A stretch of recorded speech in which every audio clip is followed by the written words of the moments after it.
पहले बात करते हैं डेल्टा प्लस वेरिएंट की, कोरोना वायरस की नई नस्ल के डर की, क्योंकि जिस डेल्टा वेरिएंट से बना है उसने देश में दूसरी लहर में बेहिसाब कहर मचाया था और अब उस वायरस के नए वर्जन में देश में तीसरी लहर आने का खतरा मंडरा रहा है। लेकिन खतरे की आशंका और अटकलों के बीच एक राहत देने वाली खबर आई।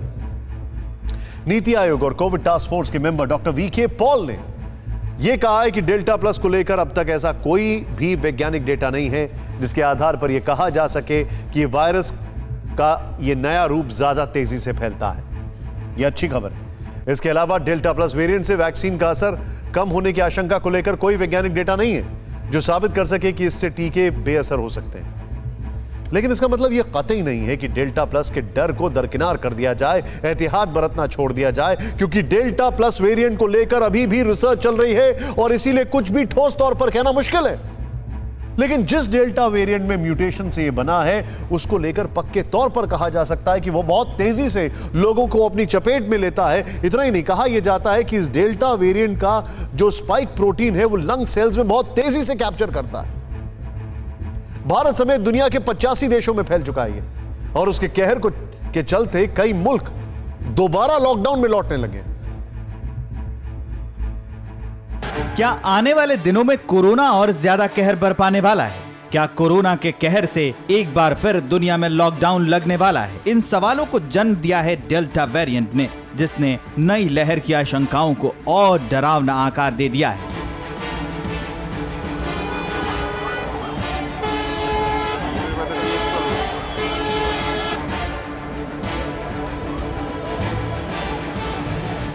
उस डर की तस्दीक ये तस्वीरें कर रही हैं। कोरोना संक्रमण को दावत देती ये भीड़ बांग्लादेश की राजधानी ढाका में उमड़ी।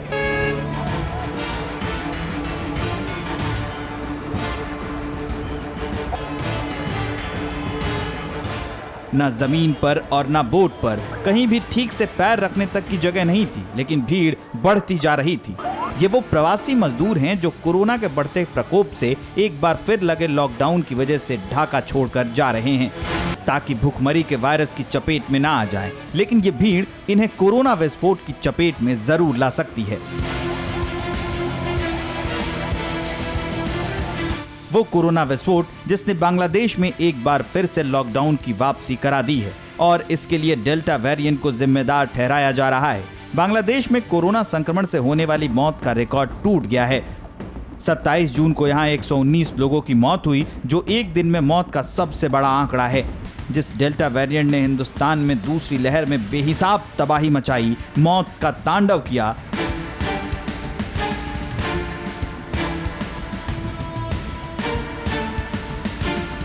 उसी डेल्टा वेरिएंट से बांग्लादेश में हालात बेकाबू होते जा रहे हैं। मई के मुकाबले जून में कोरोना संक्रमण के केस 115% से ज्यादा बढ़ गए हैं। मई में 1109 लोगों की मौत हुई थी, जबकि इस महीने अब तक 1512 लोग जान गंवा चुके हैं।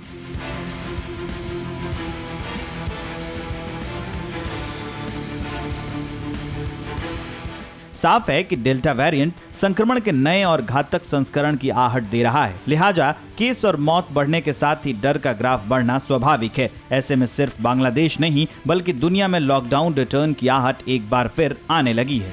WHO के मुताबिक कोरोना वायरस का ये रूप अब तक 85 देशों में पैर पसार चुका है। इनमें ब्रिटेन, फ्रांस, रूस और अमेरिका भी इसकी चपेट में आ चुके हैं। जिम्बाब्वे, श्रीलंका, चीन, पाकिस्तान, बांग्लादेश, सिंगापुर, दक्षिण अफ्रीका, ऑस्ट्रेलिया, ब्राजील, अर्जेंटीना और पुर्तगाल में भी कोरोना का डेल्टा वेरिएंट खतरे का नया नाम बन चुका है।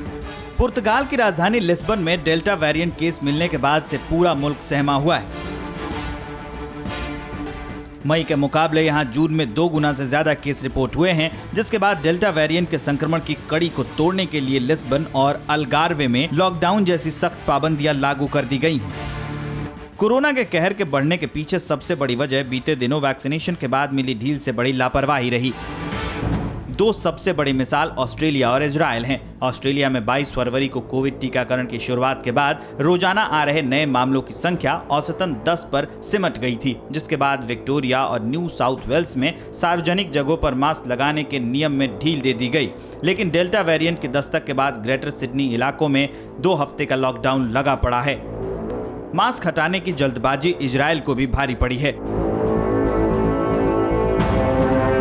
15 जून को इजराइल विश्व का सबसे पहला देश बन गया था जहां पर किसी को भी मास्क लगाना अनिवार्य नहीं था, लेकिन उसके बाद अचानक कोरोना के केस बढ़ने लगे और 25 जून से वहां फिर से मास्क अनिवार्य करने का फैसला लिया गया।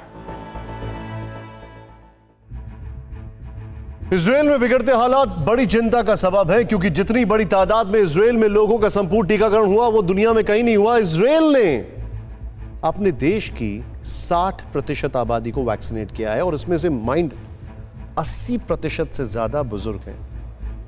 लेकिन मास्क से मुक्ति की जल्दबाजी ने सारी मेहनत पर पानी फेर दिया है, क्योंकि इजराइल में सबसे ज्यादा 60% टीकाकरण हुआ, लेकिन कई देश तो 20% आबादी को टीका लगाकर अगली लहर को रोक चुके हैं। जैसे अमेरिका, यहां हर 3 महीने बाद संक्रमण की लहर आ रही थी, लेकिन 20% आबादी को सिंगल डोज लगने के बाद अब 5 महीने हो गए हैं, उसके बाद कोई लहर नहीं आई है। फ्रांस में भी हर 3 महीने बाद संक्रमण की लहर आ रही थी, लेकिन फरवरी में 20% टीकाकरण पूरा हुआ, उसके बाद 4 महीने हो गए हैं, अब तक नई लहर ने दस्तक नहीं दी है।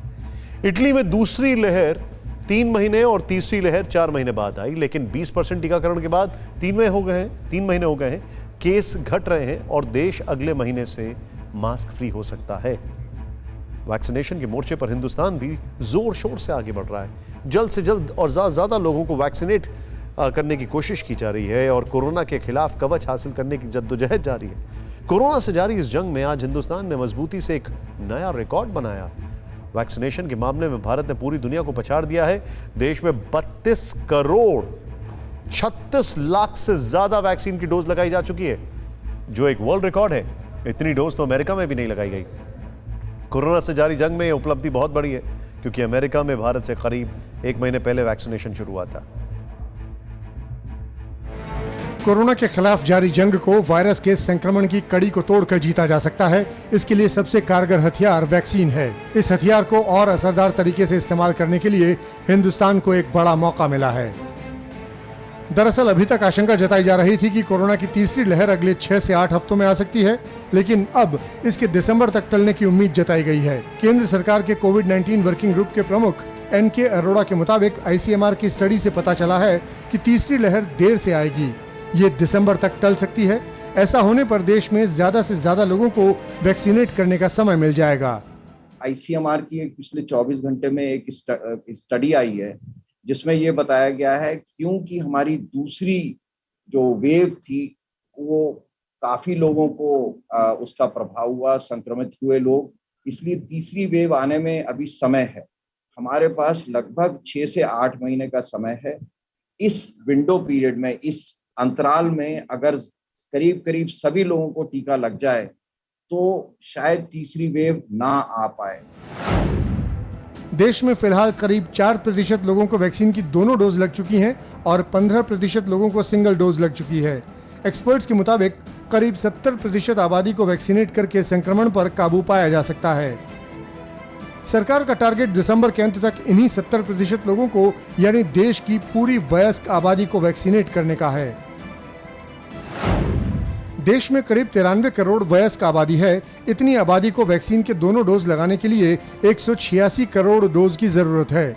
अभी तक देश में 32 करोड़ से ज्यादा डोज लग चुकी हैं, लिहाजा करीब 153 करोड़ डोज लगनी अब भी बाकी हैं। सुप्रीम कोर्ट में केंद्र के हलफनामे के मुताबिक 31 जुलाई तक उपलब्ध डोज का आंकड़ा 51 करोड़ 60 लाख हो जाएगा। उसके बाद करीब 134 करोड़ 40 लाख डोज की जरूरत होगी। इसके लिए अगस्त से दिसंबर के बीच 135 करोड़ कोविड वैक्सीन की खरीद होगी। इस सब के बीच पूरी उम्मीद है कि तब तक देश की वयस्क आबादी जो है, यानी करीब 70% आबादी को वैक्सीनेट करके वायरस के कवच हासिल कर लिया जाएगा। ये उम्मीद इसलिए भी मजबूत होती दिख रही है क्योंकि 21 जून को वैक्सीनेशन के नए राउंड की शुरुआत के बाद से वैक्सीन की सप्लाई और वैक्सीनेशन दोनों ने जोर पकड़ा है। वैक्सीन की कमी नहीं होने की वजह से बीते एक हफ्ते में देश में 4 करोड़ से ज्यादा टीके लग चुके हैं, उतने जितने पूरी मई में नहीं लगे थे। इसीलिए अब सरकार को चाहिए कि वो वैक्सीन की सप्लाई में कोई भी कोताही ना होने दें और लोगों को भी चाहिए कि वो जल्द से जल्द वैक्सीन लगवाएं, क्योंकि हर गुजरते दिन के साथ ये साबित होता जा रहा है कि टीका कारगर है। ये बात मुंबई में हुए एक सर्वे में सामने आई। बीएमसी ने 2,90,000 लोगों को चुना जो कोरोना संक्रमित हुए थे। सर्वे में पाया गया कि इनमें सिर्फ 26 लोग ही ऐसे थे जिन्होंने वैक्सीन की दोनों डोज ली थी, लेकिन संक्रमण की चपेट में आ गए थे। ये सर्वे 1 जनवरी से 17 जून के बीच किया गया। 16 जनवरी से देश में वैक्सीनेशन अभियान शुरू हुआ था। 17 जून तक मुंबई में 40,75,000 से ज्यादा लोगों ने वैक्सीन लगवा ली थी और वैक्सीनेशन के बाद महज 0.23 लोग ही संक्रमित हुए। मतलब वायरस के खिलाफ जंग में वैक्सीन कारगर साबित हो रही है। साफ है कि जल्द से जल्द और ज्यादा से ज्यादा वैक्सीनेशन से ही कोरोना के संक्रमण की कड़ी को तोड़कर वायरस से बचा जा सकता है। कोरोना के खिलाफ कवच हासिल किया जा सकता है। अड़ी सोमवार से शुक्रवार शाम 6 बजे सिर्फ TV9 भारतवर्ष पर।